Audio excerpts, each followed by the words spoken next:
In today's tutorial, I'm going to show you how to create a 3D image in Adobe Photoshop CC. Once you have your image loaded on the screen like so, make sure to resize or to rescale the image so that it fits the whole frame. The next step is to duplicate your image piece, Ctrl+J.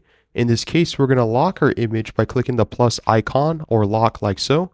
And in this case, I'm going to resize it and make it smaller, and then rescale this and click OK. I'm also going to click on the original and I'm going to add a Gaussian blur. Click on Filter, Gaussian blur, and then adjust this according to what you'd like, and then lock your layer once more.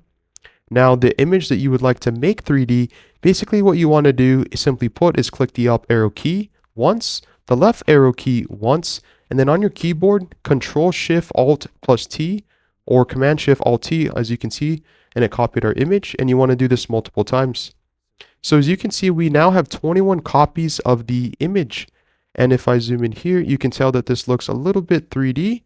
Not too bad. What you want to do is to have the image or of the copy selected, scroll down and hold down Shift and click the original image so it highlights everything. And then right click, Convert to Smart Object. Bonus tip is if you right click the image by clicking blending options, in this case you can add a drop shadow, bevel, contour, texture, and then click OK. And you can repeat the process one more time. Up arrow key, left arrow key, Control-Shift-Alt-T, and then convert to smart object. And this is the before, and this is the after, completely for free in Adobe Photoshop CC.